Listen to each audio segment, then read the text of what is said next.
قیامت کی ایک اور بڑی نشانی ظاہر ہو گئی ہے۔ ناظرین گرامی، دریائے فرات کا سوکھ جانا اور پھر اسی دریا سے سونے کے ایک بہت بڑے پہاڑ کا نمودار ہونا قرب قیامت کی بڑی نشانیوں میں سے ایک ہے۔ ماہرین کے مطابق قیامت کی یہ بڑی نشانی بھی اب پوری ہونے کے قریب ہے، لیکن سوال یہ ہے کہ کیا واقعی دریائے فرات سوکھ چکا ہے؟ اور دوسرا اہم سوال یہ ہے کہ کیا واقعی دریائے فرات سے سونا نکلنا شروع ہو چکا ہے؟ ان سوالات کے جوابات بھی ماہرین نے بتانا شروع کر دیے ہیں۔ آئیے مکمل تفصیلات کی جانب بڑھتے ہیں۔ معزز خواتین و حضرات، نبی کریم صلی اللہ علیہ وآلہ وسلم کی حدیث کے مطابق قیامت کی سب سے بڑی پیشگوئیوں میں سے ایک اور بڑی پیشگوئی بھی پوری ہونے کے قریب ہے۔ دراصل اس سلسلے میں ماہرین کی بڑی رائے بھی سامنے آ چکی ہے۔ یہ پیشگوئی اتنی بڑی ہے کہ اس کے نتیجے میں ہونے والا حادثہ اس قدر شدید ہوگا کہ حدیث نبوی صلی اللہ علیہ وآلہ وسلم کے الفاظ میں اس جھگڑے میں 100 میں سے 99 لوگ مارے جائیں گے۔ نبی کریم صلی اللہ علیہ وآلہ وسلم نے ارشاد فرمایا کہ قیامت اس وقت تک قائم نہیں ہوگی جب تک دریائے فرات خشک نہ ہو جائے اور اس سے سونے کا ایک پہاڑ نمودار نہ ہو جائے۔ آپ نے فرمایا کہ سونے کے پہاڑ کے لیے بہت سارے لوگ آپس میں جھگڑا کریں گے اور ہر کوئی سونے کی ملکیت کو حاصل کرنا چاہے گا۔ واضح رہے کہ نبی کریم صلی اللہ علیہ وآلہ وسلم نے فرمایا کہ یہ جھگڑا اس قدر خون ریز ہوگا کہ اس لڑائی میں ہر 100 میں سے 99 افراد مارے جائیں گے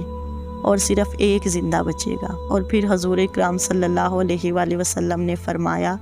کہ اگر تم لوگ اس لڑائی کو دیکھو تو کبھی بھی اس لڑائی کا حصہ نہ بننا، کیونکہ اس لڑائی میں شامل ہونے والا ہر شخص جہنمی ہوگا، اور اس کی وجہ یہ ہے کہ یہ پہاڑ اللہ تعالیٰ کی جانب سے ایک آزمائش ہوگا۔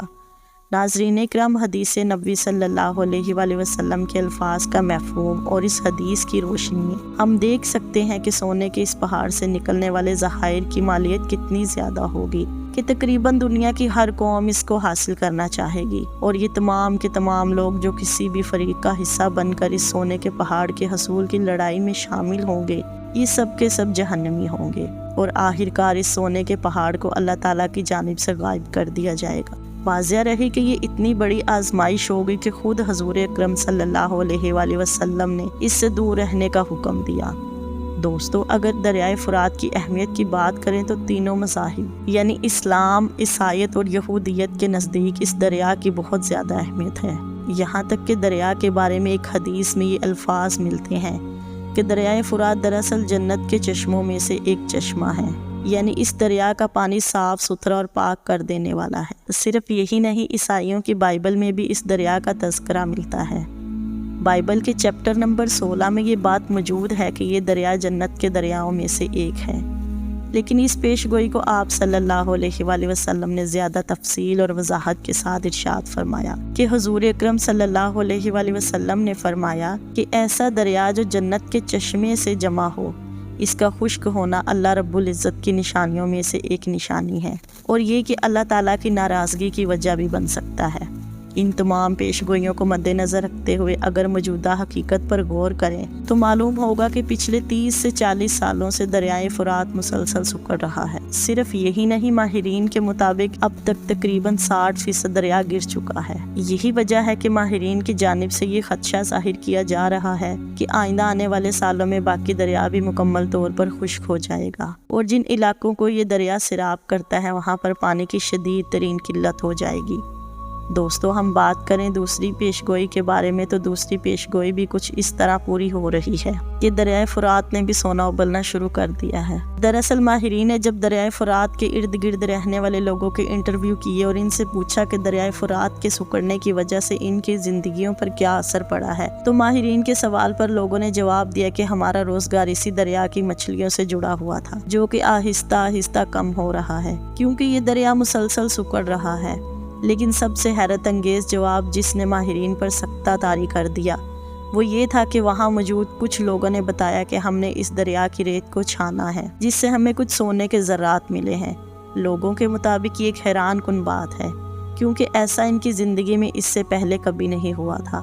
ناظرین گرامی، ماہرین کے مطابق دریائے فرات کی ریت سے سونے کے ذرات کا نکلنا اس بات کی واضح دلیل ہے کہ اس کے نیچے سے سونے کے بڑے بڑے ذخائر موجود ہیں جو کہ اب آہستہ آہستہ نمودار ہو رہے ہیں۔ ماہرین کہتے ہیں کہ فی الحال اس دریا کو مکمل طور پر خشک نہیں کیا جا سکتا اور نہ ہی اس دریا کا رخ موڑا جا سکتا ہے، کیونکہ کروڑوں لوگوں کا روزگار اس دریا سے جڑا ہوا ہے۔ معزز دوستوں، ماہرین کی تحقیق کا مقصد تو کچھ اور تھا، لیکن لوگوں کے ان بیانات نے ماہرین کو مزید تحقیق کرنے پر مجبور کر دیا۔ لیکن بات صرف یہاں ختم نہیں ہوتی۔ ماہرین کو سب سے بڑا جھٹکا اس وقت لگا جب ان کو یہ پتہ چلا کہ بہت سی مذہبی کتابیں اس دریا کا ذکر کرتی ہیں، اور خاص طور پر نبی کریم صلی اللہ علیہ وآلہ وسلم کی حدیث جب ان کے سامنے آئی، جس میں نہ صرف اس سونے کے پہاڑوں کے متعلق پیش گوئی کی گئی بلکہ اس کے نتیجے میں پیدا ہونے والے عظیم فساد کا بھی ذکر کیا گیا۔ دریائے فرات کا خشک ہونا، اس میں سونے کے بڑے بڑے ذخائر کا ظاہر ہونا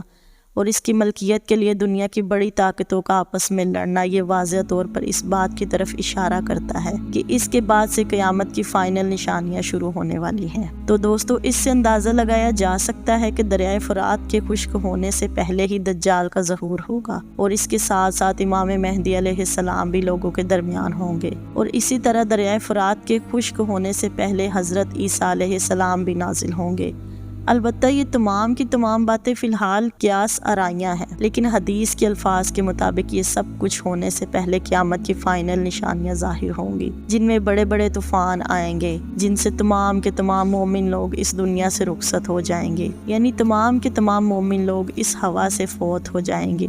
جبکہ دنیا میں صرف نافرمان لوگ ہی رہ جائیں گے۔ البتہ ماہرین کی ریسرچ کے مطابق دریائے فرات کے خشک ہونے میں ابھی 20 سے 25 سال لگ سکتے ہیں، لہٰذا موجودہ صورتحال کو دیکھتے ہوئے اور تمام مذہبی کتابوں کا مطالعہ کرنے کے بعد ماہرین اس نتیجے پر پہنچے ہیں کہ وہ وقت زیادہ دور نہیں جب دریائے فرات خشک ہو جائے گا اور قیامت کی بڑی نشانیاں پوری ہونا شروع ہو جائیں گی۔ بہرحال صحیح حقیقت کا علم تو صرف اللہ تعالیٰ ہی کو ہے، لیکن وقت کا تقاضا ہے کہ ہم اللہ رب العزت کے احکامات پر عمل کریں اور نبی کریم صلی اللہ علیہ وآلہ وسلم کے فرامین پر عمل کرتے ہوئے زندگی گزاریں۔ آخر میں دعا گو ہو کہ ہم کبھی بھی سونے کے پہاڑ کے حصول کی جنگ کا حصہ نہ بنیں۔ آمین ثم آمین۔ ویڈیو پسند آئے تو ویڈیو کو لائک اور میرے چینل کو سبسکرائب ضرور کیجیے گا۔